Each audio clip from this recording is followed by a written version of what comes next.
धरती पर प्रलय चाहे जिस रूप में आए, कोई उल्का पिंड धरती से टकराए या सूरज की तपिश सब कुछ भस्म करने की हद तक बढ़ जाए, या पूरी धरती जलमग्न हो जाए, या किसी परमाणु बम से धरती पर विनाश हो, इन प्रलयकारी घटनाओं से सब कुछ खत्म हो जाएगा।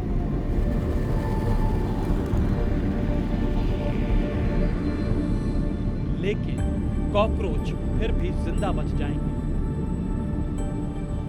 कॉकरोच को लेकर ऐसी मान्यताएं दुनिया भर की लोक परंपराओं में मिलती हैं। अब तो इस पर विज्ञान की भी मुहर लग चुकी है।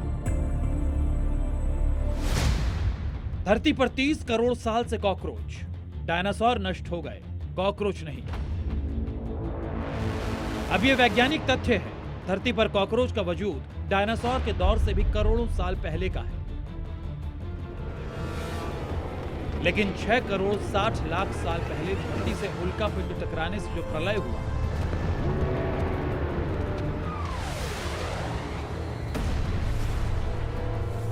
उसमें धरती के सबसे बड़े जीव डायनासोर की पूरी प्रजाति खत्म हो गई। लेकिन कॉकरोच उस प्रलय में न सिर्फ बचा रहा, बल्कि आज दुनिया के हर मौसमी हालात में यह जीव पाया जाता है। तो क्या यही खूबी कॉकरोच को मॉडर्न वॉरफेयर में घातक हथियार बनाने वाली है? इसे कुछ इन तथ्यों से समझिए। कॉकरोच इंसान से 15 गुना ज्यादा रेडिएशन झेल सकता है।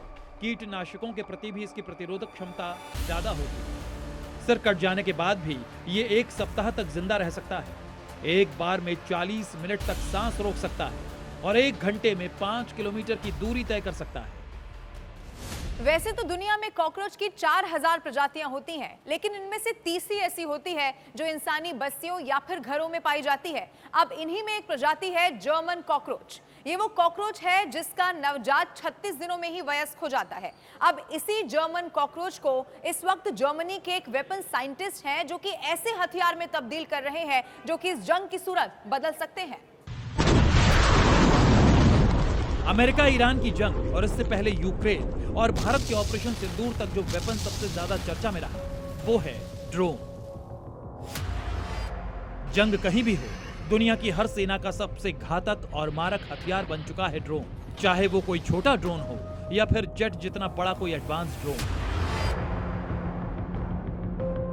जिस तरह ड्रोन ने जंग के मोर्चे बदल दिए, उसी तर्ज पर जर्मन वैज्ञानिकों की तैयारी है कॉकरोच को रोबोट में बदल देने की। जर्मनी बना रहा है कॉकरोच को रोबोट। जंग में दुश्मन की टोह करना होगा आसान।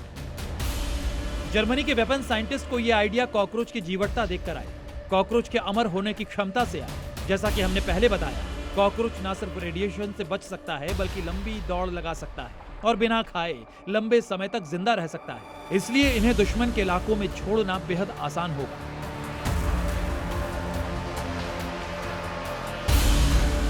जर्मनी में यह नया वेपन प्रोजेक्ट स्वार्म बायोटेक्स नाम की कंपनी चला रही है, जिसमें कॉकरोच के ऊपर इलेक्ट्रोड्स लगाकर इन्हें दुनिया का सबसे सूक्ष्म जासूस बनाने की तैयारी की जा रही है।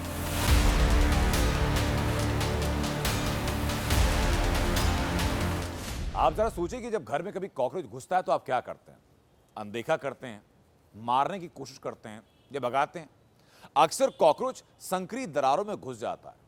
ऐसा ही करता है जर्मनी का यह रोबोटिक कॉकरोच भी, जो दुश्मन के ठिकानों तक पहुंचता है, मॉनिटर करता है और लाइव टेलीकास्ट भी करता है।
मॉडर्न वॉरफेयर में सिर्फ कॉकरोच नहीं बल्कि कबूतर, मधुमक्खियां, डॉल्फिन्स के साथ साथ कुत्तों का भी इस्तेमाल किया जा रहा है, जिनका मुख्य काम है दुश्मन खेमे की जासूसी करना। इसमें रूस और अमेरिका सबसे आगे हैं। आइए रिपोर्ट के अगले हिस्से में अब आपको दिखाते हैं एक खतरनाक जीव के बारे में जिसे केमिकल अटैक की तरह इस्तेमाल किया जा सकता है, और वो है दुनिया की सबसे